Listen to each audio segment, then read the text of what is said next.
SB online একাডেমিতে সকলকে স্বাগতম। আমি সুমন আছি তোমাদের সাথে। ছোট্ট বন্ধুরা, আজকে আমরা পঞ্চম শ্রেণীর 31 পৃষ্ঠার মধ্যে যে অঙ্কগুলো রয়েছে এগুলোকে সবচেয়ে সহজ নিয়মে কিভাবে করে সমাধান করা যায় এই বিষয়টি শিখব। চলো তাহলে শুরু করা যাক। বন্ধুরা, আমরা যদি 31 পৃষ্ঠার একদম উপরে লক্ষ্য করি, এখানে 5.5-এ বলা হয়েছে গরিষ্ঠ সাধারণ গুণনীয়ক। এই গরিষ্ঠ সাধারণ গুণনীয়ককে সংক্ষেপে বলা হয় গসাগু। আমরা কিন্তু এর আগের পৃষ্ঠায় শিখেছি যে গুণনীয়ক কি। তাহলে এই যে গুণনীয়ক এবং গরিষ্ঠ সাধারণ গুণনীয়ক, এই দুটির মধ্যে কিন্তু অনেক ঘনিষ্ঠ একটা সম্পর্ক রয়েছে। তাহলে গুণনীয়ক এবং গরিষ্ঠ সাধারণ গুণনীয়ক এই দুটিকে যদি আমরা একটু সুন্দরভাবে বোঝার জন্য একটু উদাহরণের মাধ্যমে আমরা যদি বোঝার চেষ্টা করি, দেখো, আমাদের যখন কোনো সংখ্যার গুণনীয়ক বের করতে বলা হয় তখন আমরা কিভাবে করে বের করি। যেমন দেখো, আমরা যদি ধরে নিই যে আমাদের 8-এর গুণনীয়ক বের করতে বলা হলো, তাই না? আমাদেরকে বলা হলো যে 8-এর গুণনীয়কগুলো লেখো। তখন 8-এর গুণনীয়ক আমরা কিভাবে করে বের করি?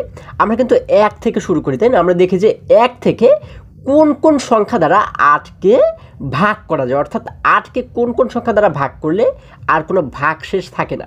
যেমন আমরা কিন্তু 1 দ্বারা যদি প্রথমে 8কে ভাগ করি, আমরা কি 8কে 1 দ্বারা ভাগ করতে পারি? হ্যাঁ, আমরা কিন্তু 1 দ্বারা 8কে ভাগ করতে পারি, কারণ আমরা জানি 8 একে 8, যার কারণে আমরা শুরুতে লিখতে পারি হচ্ছে 8। তারপরে যদি আমরা 1-এর পরে 2 দিয়ে লক্ষ্য করি, দেখো 2 দ্বারা কি 8কে আমরা ভাগ করতে পারি? হ্যাঁ, 2 দ্বারা কিন্তু 8কে আমরা ভাগ করতে পারি, কারণ আমরা জানি 4 দুগুণ 8, তাই না? তাহলে আমরা কিন্তু 2 দ্বারাও 8কে আমরা ভাগ করতে পারি, যার কারণে আমরা এখানে 2 লিখে দিলাম। এবার 3 দ্বারা কি ভাগ করতে পারি? দেখো তো, 3-এর ঘরের নামটা যদি আমরা পড়ি, আমরা কিন্তু নামটা পড়লেই মোটামুটি পেয়ে যাবো যে 8কে আমরা কোন কোন সংখ্যা দ্বারা ভাগ করতে পারি। 3 দ্বারা দেখো তো ভাগ করা যায় কিনা। আমরা যদি 3-এর ঘরের নামটা পড়ি, 3 একে 3, 3 দুগুণে 6, 3 3-এ 9। আচ্ছা দেখো, 3 3-এ 9 মানে 8কে কাটিয়ে সে কিন্তু 9-এর কাছে চলে গেছে, তাই না? যার কারণে কিন্তু আমরা বুঝতে পারি যে 3 দ্বারা 8কে আমরা ভাগ করতে পারি না, কারণ 3-এর ঘরের নামটার মধ্যে কিন্তু 8 নেই। তাহলে আমরা এখানে 3 লিখবো না। এবার দেখো, 3-এর পরে 4 যেহেতু রয়েছে, 4 দ্বারা কি আমরা 8কে ভাগ করতে পারি? দেখো তো, 4 একে 4, 4 দুগুণ 8, অর্থাৎ আমরা কিন্তু 4 দ্বারা 8কে 2 বার ভাগ করতে পারি, তাই না? তাহলে যেহেতু 4 দ্বারা ভাগ করা যায়, তাহলে আমরা এখানে লিখে দিলাম 4। এরপরে 4-এর পরে রয়েছে 5, আমরা কি 5 দ্বারা ভাগ করতে পারি? 5 একে 5, 5 দুগুণ 10। 5-এর ঘরের নামটাই কিন্তু আমরা 8 দেখতে পাচ্ছি না। 6-এর ঘরের নামটাও কিন্তু আমরা 8 পাবো না। 7-এর ঘরের নামটাও আমরা 8 পাবো না।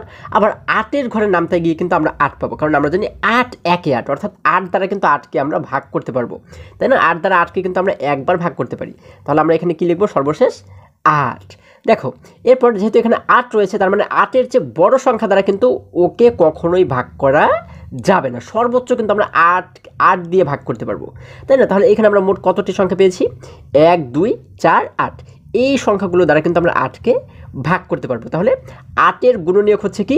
1 2 4 এবং 8, এগুলো হচ্ছে 8-এর গুণনীয়ক, তাই না? আবার একই রকমভাবে যদি আমাদের 4-এর গুণনীয়ক বের করতে বলা হয়, দেখো, আমাদের যদি 4-এর গুণনীয়ক বের করতে বলা হয়, তাহলে 4-এর গুণনীয়ক আমরা কীভাবে করে বের করব? দেখো, আমরা যদি 4-এর গুণনীয়ক বের করি, 4কে আমরা দেখবো যে শুরুতে 1 দ্বারা ভাগ যায় কিনা। আমরা জানি 1 দ্বারা কিন্তু যে কোনো সংখ্যাকে ভাগ করা যায়, তাই না বন্ধুরা? তাহলে 1 দ্বারা যেহেতু 4কেও ভাগ করা যায়, কারণ 4 একে 4, যেহেতু 1 দ্বারা ভাগ করা যায়, যার কারণে আমরা শুরুতে লিখবো 1। এবার দেখো তো 2 দ্বারা যায় কিনা। আমরা জানি 2 একে 2, 2 দুগুণ 4, অর্থাৎ 2 দ্বারা কিন্তু আমরা 4কে ভাগ করতে পারছি, তার মানে 2 দ্বারাও কিন্তু 4কে ভাগ যায়, যার কারণে আমরা এখানে লিখে দেবো 2। এবার 3 দ্বারা দেখো তো 4কে ভাগ যায় কিনা। আমরা জানি 3 একে 3, 3 4, 3 দুগুণ 6। তাহলে আমরা কিন্তু 3-এর ঘরের নামটায় 4 পাচ্ছি না, তার মানে আমরা বুঝতে পারি যে 4কে 3 দ্বারা ভাগ করা যায় না, যার কারণে আমরা কিন্তু এখানে 3 লিখবো না। তারপরে দেখো, 3-এর পরে যেহেতু রয়েছে 4, 4 দ্বারা কি আমরা 4কে ভাগ করতে পারবো? হ্যাঁ, 4 দ্বারা কিন্তু আমরা 4কে ভাগ করতে পারবো। কতবার ভাগ করতে পারবো? আমরা জানি 4 একে 4, 4 দ্বারা 4কে কিন্তু একবার ভাগ যায়। যেহেতু 4 দ্বারা 4কে আমরা ভাগ করতে পারি, যার কারণে এখানে আমরা লিখে দেবো 4। এখন দেখো, আমরা কি 5 6 7 8 এগুলো দ্বারা ভাগ করতে পারবো? পারবো না, কারণ এখানে তো রয়েছেই আমাদের 4, তাই না? তাহলে 4কে দিয়ে আমরা সর্বশেষ ভাগ করতে পারবো। 4-এর চেয়ে বড় সংখ্যা দ্বারা আমরা কখনোই 4কে ভাগ করতে পারবো না। তাহলে এখানে আমরা মোট কতটি সংখ্যা পাচ্ছি? 1টি 2টি 3টি, অর্থাৎ 1 2 এবং 4, এই 3টি সংখ্যা হচ্ছে 4-এর গুণনীয়ক। এখন দেখো, এখানে আমরা পাচ্ছি কি? 8-এর গুণনীয়ক পাচ্ছি হচ্ছে 8-এর গুণনীয়ক পাচ্ছি হচ্ছে আমরা 1 2 4 এবং 8, এবং 4-এর গুণনীয়ক পাচ্ছি 1 2 এবং 4। এই দেখো, আমরা কিন্তু এই দুটি সংখ্যার গুণনীয়কগুলোকে বের করে ফেলেছি। এগুলোকে বলা হয় হচ্ছে সাধারণ গুণনীয়ক। এগুলোকে কি বলা হয়? গুণনীয়ক বলা হয়, সাধারণ গুণনীয়ক। কিন্তু এই গুণনীয়ক থেকে যখন আমাদের গরিষ্ঠ সাধারণ গুণনীয়ক বের করতে বলা হবে, গরিষ্ঠ সাধারণ গুণনীয়ক মানে হচ্ছে কি?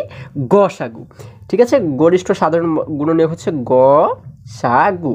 তাহলে গসাগুকে বলা হয় গরিষ্ঠ সাধারণ গুণনীয়ক। গতে গরিষ্ঠ, সাথে সাধারণ এবং গুতে গুণনীয়ক।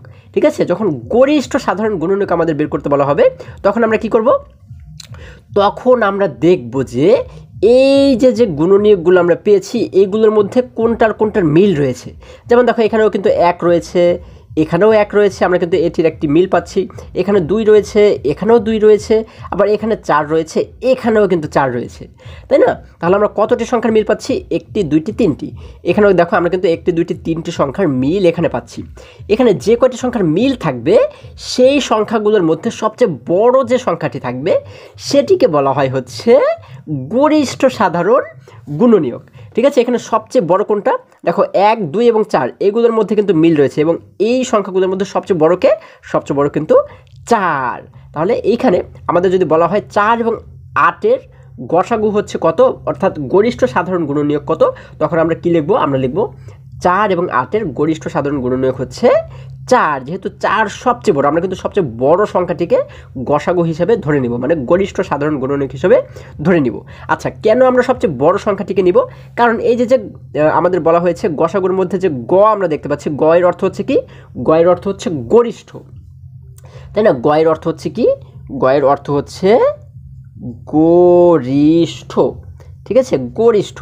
এবং এই যে গরিষ্ঠ কথাটা বলা হয়েছে, এই গরিষ্ঠ কথার অর্থ হচ্ছে বড়। গরিষ্ঠ মানে হচ্ছে কি? বড়। এটি কিন্তু আমাদের অবশ্যই মনে রাখতে হবে। আমাদের যদি এটি মনে থাকে তাহলে আমরা অবশ্যই অথবা খুব সহজেই কিন্তু আমরা এই গসাগু অর্থাৎ গরিষ্ঠ সাধারণ গুণনীয়ককে কিন্তু আমরা বের করতে পারবো। ঠিক আছে, আমরা কি শিখলাম? আমরা শিখলাম যে গরিষ্ঠ মানে হচ্ছে বড়।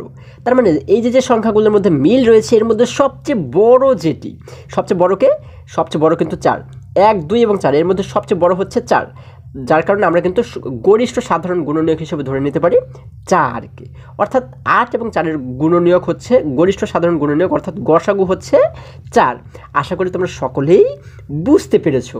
এবারে যদি আমরা একটু বইয়ের কাছে চলে যাই, দেখো বন্ধুরা, আমরা এখানে একদম শুরুতেই কিন্তু একটি প্রশ্ন দেখতে পাচ্ছি। এখানে বলা হয়েছে 12টি আপেল এবং 8টি কলা আছে, একজন শিক্ষক কতজন শিক্ষার্থীর মধ্যে ফলগুলো সমানভাবে ভাগ করে দিতে পারবেন তা নির্ণয় করি।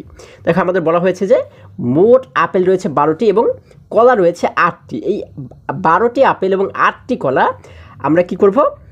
আমাদের বলা হয়েছে যে একজন শিক্ষক এই 12টি আপেল এবং 8টি কলা সর্বোচ্চ কতজন শিক্ষার্থীর মাঝে সমানভাবে ভাগ করে দিতে পারবেন সেটি কিন্তু আমাদের নির্ণয় করতে বলা হয়েছে। তাহলে এটিকে আমরা যদি নির্ণয় করতে চাই তাহলে আমাদের কিভাবে করে নির্ণয় করতে হবে? আমাদের কিন্তু 12 এবং 8 এই দুটি সংখ্যার গরিষ্ঠ সাধারণ গুণনীয়ক অর্থাৎ গসাগু আমাদের কিন্তু শুরুতে বের করতে হবে। যদি আমরা 12 এবং 8-এর গসাগু বের করি তাহলেই কিন্তু আমরা পেয়ে যাব যে এই ফলগুলো সর্বোচ্চ কতজন শিক্ষার্থীর মাঝে সমানভাবে ভাগ করে দেওয়া যাবে। দেখো একটু নিচে যদি আমরা লক্ষ্য করি, এখানে কিন্তু আমরা একটা ছেলে শিশুকে দেখতে পাচ্ছি। এই ছেলে শিশুটি কি বলেছে? যদি শিক্ষার্থীর সংখ্যা 2 জন হয় তাহলে প্রত্যেকে 6টি করে আপেল এবং 4টি করে কলা পাবে। আচ্ছা, বলা হয়েছে আমরা যদি 2 জন শিক্ষার্থীর মাঝে এগুলোকে ভাগ করে দিই তাহলে কিন্তু একজন শিক্ষার্থী 6টি করে আপেল পাবে। যেহেতু 12টি আপেল রয়েছে তার মানে একজনে পাবে হচ্ছে 6টি, আরেকজনে পাবে 6টি, এবং যেহেতু 8টি কলা রয়েছে একজনে পাবে 4টি, আরেকজনে পাবে 4টি, মানে 6টি করে আপেল এবং 4টি করে কলা পাবে। এটি কিন্তু আমাদের বলা হয়েছে। এবারে যদি আরেকটু নিচে আমরা লক্ষ্য করি, দেখো এখানে আমাদের বলা হয়েছে নিচের ছকে খালি ঘরগুলো পূরণ করি এবং এমন সংখ্যা বের করি যা দ্বারা আপেল ও কলার সংখ্যাকে ভাগ করা যায়। ঠিক আছে, তাহলে এই দেখো এখানে কিন্তু আমরা একটি ছক দেখতে পাচ্ছি, তাই না? এবং এখানে কিছু খালি ঘর রয়েছে। খালি ঘরে আমাদের কি বের করতে বলা হয়েছে? এমন কিছু সংখ্যা বের করতে বলা হয়েছে যা দ্বারা আপেলের সংখ্যা এবং কলার সংখ্যাকে ভাগ করা যায়। আপেলের সংখ্যা মানে হচ্ছে কি, আপেল কতটি রয়েছে? 12, অর্থাৎ যে সংখ্যা দ্বারা 12কে ভাগ করা যায় সেই সংখ্যাগুলোকে আমরা এখানে লিখব, এবং কলা যেহেতু রয়েছে 8টি, অর্থাৎ 8কে যে সংখ্যা দ্বারা ভাগ করা যায় সেগুলোকে কিন্তু এখানে আমরা লিখব, অর্থাৎ গুণনীয়কগুলোকে কিন্তু আমরা লিখব। যেমন দেখো শুরুতে আমরা দেখতে পাচ্ছি এখানে রয়েছে শিক্ষার্থী 1 জন, 2 জন, 3 জন, 4 জন, 5 জন, 6 জন, এইভাবে করে 12 জন শিক্ষার্থীর লিস্ট কিন্তু এখানে আমরা দেখতে পাচ্ছি, তাই না? 12 পর্যন্ত এখানে রয়েছে। এবার এখানে আমরা দ্বিতীয়তে দেখতে পাচ্ছি এখানে রয়েছে আপেল ছিল কতটি? আমাদের 12টি। আমরা দেখব যে কোন কোন সংখ্যা দ্বারা 1 2 3 4 এখানে আমরা একের পর এক দেখতে দেখতে যাবো যে কোন কোন সংখ্যা দ্বারা 12কে আমরা ভাগ করতে পারি, তাই না? তাহলে দেখো 1 দ্বারা কি আমরা 12কে ভাগ করতে পারি? হ্যাঁ, আমরা কিন্তু 1 দ্বারা 12কে ভাগ করতে পারি। 1 দ্বারা 12কে ভাগ করলে কত হয়? 12 একে 12, অর্থাৎ আমরা কিন্তু 12 পাই। 2 দ্বারা যদি আমরা এবারে 12কে ভাগ করি, এখানে যেহেতু 2 জন রয়েছে, তাহলে 2 দ্বারা যদি আমরা 12কে ভাগ করি কতবার ভাগ যায়? আমরা জানি 6 2 12, অর্থাৎ 2 দ্বারা 12কে ভাগ করলে হয় 6। আমরা এখানে লিখে দিলাম 6। অর্থাৎ এই 6 দ্বারা আমরা কি বুঝতে পারি যে 2 জনকে যদি আমরা আপেল দেই তাহলে কিন্তু এক একজনে পাবে 6টি করে। এবারে 3 দ্বারা কি আমরা 12কে ভাগ করতে পারি? 3 দ্বারা দেখো যদি ভাগ করি আমরা যদি 3-এর ঘরে নামতে পারি, 3 একে 3, 3 2 6, তারপরে হচ্ছে 3 3 9, 3 4 12। আমরা কিন্তু 3 দ্বারা 12কে ভাগ করতে পারছি। তাহলে কতবার ভাগ যায়? 3 দ্বারা 12কে ভাগ করলে হয় 4। অর্থাৎ আমরা যদি এই আপেলগুলোকে 12টি আপেল 3 জনের মাঝে ভাগ করে দিই তাহলে এক একজনে পাবে 4টি করে। এবারে 4কে কি আমরা 12 দ্বারা ভাগ করতে পারবো? দেখো তো 4-এর ঘরে নামতে পরে আমরা 12কে পাই কিনা? আমরা জানি 4 একে 4, 4 2 8, 4 12। আমরা কিন্তু পাচ্ছি 4 12, অর্থাৎ 4 দ্বারা কিন্তু আমরা 12কে ভাগ করতে পারছি এবং ভাগ করলে কত হয়? 4 12, অর্থাৎ আমরা পাচ্ছি 3। এবারে 5 দ্বারা কি 12কে ভাগ করতে পারি? 5 একে 5, 5 2 10, 5 15। দেখো আমরা কিন্তু 5-এর ঘরের নামতায় 12কে পাচ্ছি না। 6 দ্বারা কি পারি? 6 একে 6, 6 2 12, অর্থাৎ 6 দ্বারা কিন্তু আমরা 12কে ভাগ করতে পারি এবং ভাগ করলে কত হয়? ভাগ করলে হয় 2। আমরা জানি 6 2 12, আমরা এখানে লিখে দিলাম 2। দেখো এখানে 5 দ্বারা যেহেতু আমরা ভাগ করতে পারছি না, যার কারণে এখানে আমরা একটি ক্রস চিহ্ন দিতে পারি। হ্যাঁ, আমরা এখানে একটি কাটা দিতে পারি। আচ্ছা, যে সংখ্যা দ্বারা আমরা ভাগ করতে পারবো না সেই সংখ্যার নিচে আমরা একটি কাটা দিব। 7 দ্বারা কি 12কে ভাগ করা যায়? 7 একে 7, 7 2 14। 7-এর ঘরের নামতে কিন্তু 12 নেই, তাহলে কিন্তু আমরা এখানে কি করবো? একটি কাটা দিব। অর্থাৎ 7 দ্বারা আমরা ভাগ করতে পারি না। 8 দ্বারা কি পারবো? 8 দ্বারাও কিন্তু পারবো না, 9 দ্বারাও পারবো না, 10 দ্বারাও পারবো না, 11 দ্বারা পারবো না। আবার দেখো 12 দ্বারা কিন্তু পারবো। 12 দ্বারা কেন পারবো? কারণ 12 দ্বারা 12কে কিন্তু আমরা একবার ভাগ করতে পারি। আমরা জানি 12 একে 12, তাই না? যার কারণে 12 দ্বারা কিন্তু আমরা ভাগ করতে পারবো। তাহলে আমরা 12 দ্বারা যখন 12কে ভাগ করবো তখন কত হয়? 12 একে 12, আমরা কিন্তু 1 পাই। আমরা এখানে লিখে দিলাম 1। তার মানে এই যে আমরা যে গুণনীয়কগুলো পেয়েছি এগুলো দ্বারা আমরা কি বুঝতে পারি? যদি একজনের মাঝে 12টি আপেল দিই তাহলে একজনেই পাবে 12টি। যদি 2 জনের মাঝে দেই ভাগ করে তাহলে একজনে পাবে 6টি। যদি 3 জনকে ভাগ করে দিই তাহলে পাবে একজনে 4টি। এই নিচের সংখ্যাগুলো দ্বারা কিন্তু আমরা এগুলোকে বুঝতে পারি। এবার একই রকমভাবে দেখো যদি কলার হিসেবটি আমরা করি, যদি আমাদের যেহেতু 8টি কলা রয়েছে তাহলে 8টি কলা যদি আমরা একজন শিক্ষার্থীকে ভাগ করে দিই তাহলে কতবার ভাগ যাবে? আমরা জানি 8 একে 8, অর্থাৎ 1 দ্বারা যদি আমরা 8কে ভাগ করি তাহলে কিন্তু 8ই হয়। আমরা এখানে দেখতে পাচ্ছি 8। এবারে 2 দ্বারা দেখি তো আমরা 8কে ভাগ করা যায় কিনা? আমরা জানি 2 একে 2, 2 2 4, 3 2 6, 4 2 8, অর্থাৎ 2 দ্বারা কিন্তু আমরা 8কে ভাগ করলে 4 পাই, তাই না? যার কারণে আমরা এখানে লিখে দিলাম 4। অর্থাৎ এটি দ্বারা আমরা কি বুঝি? আমরা 2 জনের মাঝে যদি 8টি কলা ভাগ করে দিই তাহলে একজনে পাবে হচ্ছে 4টি করে। এবার 3 দ্বারা দেখো তো ভাগ করা যায় কিনা 8টি কলাকে? 3 একে 3, 3 2 6, 3 3 9, অর্থাৎ 3 দ্বারা কিন্তু আমরা ভাগ করতে পারছি না। যার কারণে এখানে কিন্তু আমরা একটি কাটা চিহ্ন দিয়েছি, তাই না? তারপরে দেখো 4 দ্বারা কি আমরা 8কে ভাগ করতে পারি? আমরা জানি 4 একে 4, 4 2 8, অর্থাৎ 4 দ্বারা কিন্তু আমরা 8কে 2বার ভাগ করতে পারি, তাই না? 4 দ্বারা 8কে ভাগ করলে হয় 4 2 8, 2 পাই যেহেতু, যার কারণে আমরা এখানে লিখে দেব 2। খুবই সহজ কিন্তু বন্ধুরা। দেখো এবারে 5 দ্বারা কিন্তু আমরা 8কে ভাগ করতে পারবো না, কারণ 5 একে 5, 5 2 10, 6 দ্বারাও ভাগ করতে পারবো না। দেখো 5 দ্বারা যেহেতু ভাগ করতে পারবো না, এই জন্য আমরা একটি ক্রস দিব। 6 দ্বারাও ভাগ করতে পারবো না, ক্রস দিলাম। 7 দ্বারাও ভাগ করতে পারবো না, ক্রস দিলাম। 8 দ্বারা কি 8কে ভাগ করতে পারবো? হ্যাঁ, 8 দ্বারা কিন্তু 8কে ভাগ করতে পারবো। 8 দ্বারা আমরা কয়বার 8কে ভাগ করতে পারবো? আমরা জানি 8 একে 8, অর্থাৎ 8 দ্বারা 8কে আমরা একবার ভাগ করতে পারবো, যার কারণে এখানে আমরা লিখে দেবো 1। এরপরে দেখো 9 10 11 12 এগুলোর কোনোটা দিয়েই কিন্তু আমরা ভাগ করতে পারবো না, কারণ এখানে আমাদের মোট রয়েছে 8টি কলা, যার কারণে সর্বশেষ আমরা 8 দ্বারা ভাগ করতে পারবো। এর চেয়ে বড় সংখ্যা দ্বারা কিন্তু 8কে আমরা ভাগ করতে পারবো না। এখন দেখো এইখানে আমরা যে গুণনীয়কগুলো পাচ্ছি, কলার যে গুণনীয়ক পাচ্ছি এবং আপেলের যে গুণনীয়কগুলো পাচ্ছি, এগুলোর মধ্যে মিল রয়েছে কোন কোন সংখ্যার দেখো তো। এখানে উপরের সারিতে রয়েছে 12, নিচের সারিতে কি 12 রয়েছে? না, 12 কিন্তু নেই। আমরা কিন্তু মিলাবো যে কোন কোন সংখ্যাগুলোর মধ্যে মিল রয়েছে, তাই না? এই গুণনীয়কগুলোর মধ্যে এখানে রয়েছে 6, নিচে কি 6 রয়েছে? 6 6 6 6 কিন্তু নেই। এখানে রয়েছে 4, নিচে কি 4 রয়েছে? এই দেখো এই লাইনেও কিন্তু আমরা 4 দেখতে পাচ্ছি, তাহলে এখানে একটি 4 দেখতে পাচ্ছি, এখানে একটি 4 আমরা দেখতে পাচ্ছি। তাহলে 4 এবং 4-এর মধ্যে মিল রয়েছে। এখানে রয়েছে 3, এখানে কিন্তু কোনো 3 নেই। তারপরে এখানে রয়েছে 2, এই নিচের লাইনেও কিন্তু আমরা একটি 2 দেখতে পাচ্ছি। তাহলে এই 2 এবং এই 2, এই দুটির মধ্যে কিন্তু আমরা মিল খুঁজে পাচ্ছি। তারপর দেখো এখানে রয়েছে 1, এই নিচেও রয়েছে 1। তাহলে আমরা এখানে কোন কোন সংখ্যার মধ্যে মিল খুঁজে পাচ্ছি? 1 2 এবং 4। তাহলে 1 2 এবং 4 এই তিনটি সংখ্যার মধ্যে আমাদের যদি এবারে গসাগু বের করতে বলা হয় তাহলে আমরা কোন সংখ্যাটিকে গসাগু হিসেবে ধরে নিব, মানে গরিষ্ঠ সাধারণ গুণনীয়ক হিসেবে ধরে নিব।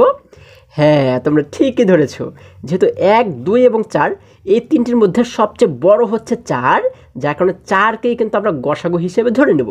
কারণ আমরা জানি গসাগু সবসময় বড় সংখ্যাটি হয়, কারণ গরিষ্ঠ মানে হচ্ছে বড়, যেহেতু গরিষ্ঠ সাধারণ গুণনীয়ক আমরা বের করব, গরিষ্ঠ মানে যেহেতু বড়, যার কারণে এখান থেকে বড় সংখ্যাটিকে আমরা নিব।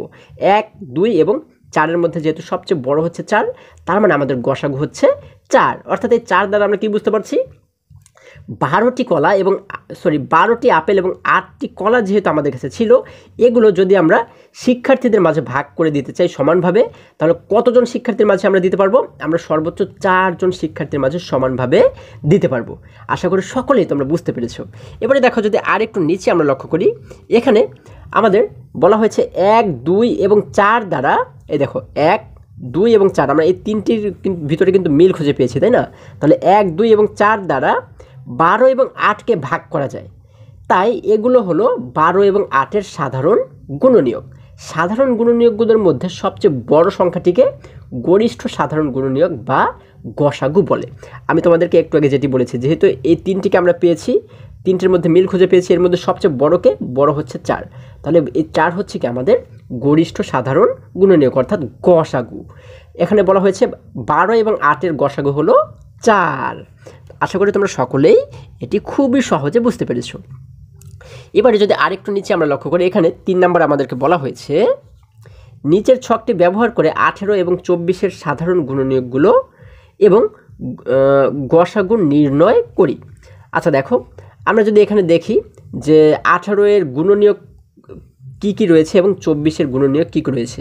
দেখো এখানে কিন্তু 18 গুণনীয়ক আমরা এখান থেকে দেখতে পাচ্ছি হচ্ছে কি 1 থেকে 18 পর্যন্ত এখানে আমাদের দেওয়া রয়েছে। তাহলে এগুলোর মধ্যে 18-এর গুণনীয়ক কোনগুলো রয়েছে আমরা যদি একটু লক্ষ্য করি, দেখো আমরা 1 দ্বারা কি 18কে ভাগ করতে পারবো? গুণনীয়ক মানে কি? গুণনীয়ক মানে হচ্ছে যে সংখ্যা দ্বারা আমরা 18কে ভাগ করতে পারবো সেই সংখ্যাগুলোই হচ্ছে 18-এর গুণনীয়ক। তাহলে 1 দ্বারা কি আমরা 18কে ভাগ করতে পারবো? আমরা জানি কিন্তু 1 দ্বারা যে কোনো সংখ্যাকে আমরা ভাগ করতে পারি, তাই না? 18কেও কিন্তু আমরা ভাগ করতে পারবো। কতবার ভাগ করতে পারবো? একবার ভাগ করতে পারবো 18কে 18, যার কারণে এটি হচ্ছে কি একটি গুণনীয়ক। এবারে দেখো 2 দ্বারা কি আমরা 18কে ভাগ করতে পারবো? হ্যাঁ, আমরা কিন্তু পারবো, কারণ আমরা জানি 9 2 18, তাই না? তোমরা 2 এর ঘরের নামটা যদি পড়ো তাহলে কিন্তু 18 পেয়ে যাবে, 9 2 18। তাহলে যে সমস্ত ঘরের নামটা পড়লে আমরা এই 18কে পাবো, সেই ঘরগুলো হচ্ছে, অর্থাৎ সেই সংখ্যাগুলো হচ্ছে 18-এর গুণনীয়ক। 2 এর ঘরের নামটা পড়লে কিন্তু আমরা 18 পাবো, কারণ আমরা জানি 9 2 18, যার কারণে 9কেও কিন্তু আমরা গুণনীয়ক হিসেবে ধরে নেব, 18-এর গুণনীয়ক হিসেবে আমরা 2কেও কিন্তু আমরা ধরে নিব। এবারে দেখো 3 এর ঘরের নামটার মধ্যে কি 18 রয়েছে? আমরা জানি 3 একে 3, 3 2 6, 3 3 9, 3 4 12, 3 5 15, 3 6 18, অর্থাৎ 3 এর ঘরের নামতে কিন্তু 18 রয়েছে, তার মানে 3 হচ্ছে কি একটি 18-এর গুণনীয়ক। আমরা 3কেও বৃত্ত দিলাম। এবার 4 এর ঘরের নামটা যদি আমরা পড়ি, দেখো 4 একে 4, 4 2 8, 3 4 12, 4 4 16, 4 5 20। 4 এর ঘরের নামতে কিন্তু আমরা 18কে পাচ্ছি না, তার মানে 4 কিন্তু 18-এর গুণনীয়ক নয়, এই জন্য আমরা এটিকে কোনো চিহ্ন দিব না। এরপরে 5 এর ঘরের নামতে কি 18 রয়েছে? 5 এর ঘরের নামতে 18 নেই, অর্থাৎ 18কে 5 দ্বারা ভাগ করা যায় না। 6 দ্বারা কি ভাগ করা যায়? দেখো 6 একে 6, 6 2 12, 3 6 18, আমরা কিন্তু 6 এর ঘরের নামটায় 18 পাচ্ছি, অর্থাৎ 18কে 6 দ্বারা ভাগ করা যায়, যার কারণে 18কে আমরা একটি গোল চিহ্ন দেবো। 7 দ্বারা কি ভাগ করা যায়? 7 একে 7, 7 2 14, 3 7 21, অর্থাৎ 7 এর ঘরের নামটায় কিন্তু আমরা 18 পাচ্ছি না।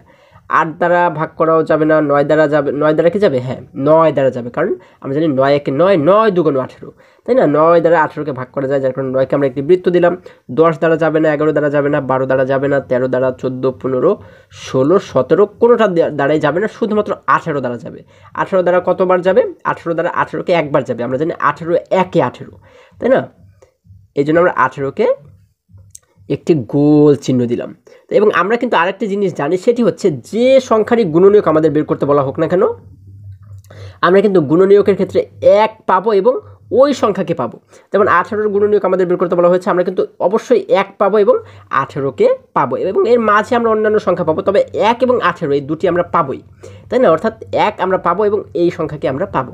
তাহলে দেখো এখানে আমরা 18 গুণনীয়ক কী কী পেয়েছি? 1 2 3 6 9 18। এবারে 24-এর গুণনীয়ক যদি আমরা বের করি একই রকমভাবে, 24কে 1 দ্বারা তো অবশ্যই ভাগ করা যাবে, কারণ 24 একে 24, এই জন্য আমরা একটি বৃত্ত দিলাম এটিকে। এবার 2 দ্বারা কিন্তু ভাগ করা যাবে 24কে, আমরা যদি আলাদা জায়গাতে ভাগ করি, আমরা কিন্তু ভাগ করতে পারবো। আমরা জানি 12 দুগুণ 24, তোমরা কিন্তু আলাদা জায়গাতে ভাগ করে দেখতে পারো, ঠিক আছে। 12 দুগুণ 24, যার কারণে 2কে আমরা একটি বৃত্ত দিলাম। 3কে ভাগ করা যাবে? আমরা যদি 3-এর ঘরে নামতা পড়ি, দেখো তো 3 দ্বারা ভাগ করা যায় কিনা। আমরা জানি 3 একে 3, 3 দুগুণে 6, 3 3 9, 3 4 12, 3 5 15, 3 6 18, তারপর হচ্ছে 3 7 21, 3 8 24। আমরা জানি 3 8 24, অর্থাৎ 3 দ্বারা কিন্তু 24কে ভাগ করা যায়, যার কারণে 3কে আমরা একটি বৃত্ত দিলাম। 4কে কি ভাগ করা যায়? 4 দ্বারা কি ভাগ করা যায় 24কে? আমরা জানি 4 একে 4, 4 দুগুণ 8, 3 4 12, 4 4 16, 4 5 20, 4 6 24। আমরা কিন্তু 4 দ্বারা ভাগ করতে পারবো 24কে, তাই না? কারণ 4 6 24, আমরা এই জন্য 4কে একটি বৃত্ত দিব। আচ্ছা, এরপরে দেখো 5 দ্বারা কি ভাগ করতে পারবো? 5 একে 5, 5 দুগুণে 10, 3 5 15, 4 5 20, 5 5 25। আমরা কিন্তু 5 দ্বারা ভাগ করতে পারছি না। তারপরে দেখো 6 দ্বারা কি ভাগ করতে পারবো? 6 একে 6, 6 দুগুণে 12, 3 6 18, 4 6 24। আমরা কিন্তু 6 দ্বারা ভাগ করতে পারবো 24কে, তাই না? যার কারণে 6কে একটি বৃত্ত আমরা দিলাম। ঠিক আছে, তোমরা কিন্তু নামটা পড়ে পড়ে দেখবে, অথবা তোমরা আলাদা জায়গাতেও কিন্তু খাতায় ভাগ করে দেখতে পারো। 7 দ্বারা দেখি তো ভাগ করা যায় কিনা। 7 একে 7, 7 দুগুণে 14, 3 7 21, 4 7 28, অর্থাৎ 24কে কিন্তু আমরা পাচ্ছি না 7-এর ঘরে নামতে, তার মানে 7 দ্বারা ভাগ করা যাবে না। 8 দ্বারা কি যাবে? 8 একে 8, 8 দুগুণে 16, 3 8 24, তার মানে কিন্তু 24কে আমরা 8 দ্বারা ভাগ করতে পারছি, এই জন্য আমরা এখানে একটি বৃত্ত দিব। 9 দেখো 9 দ্বারা যায় কিনা। 9 একে 9, 9 দুগুণে 18, 3 9 27, অর্থাৎ 9 দ্বারা যাবে না।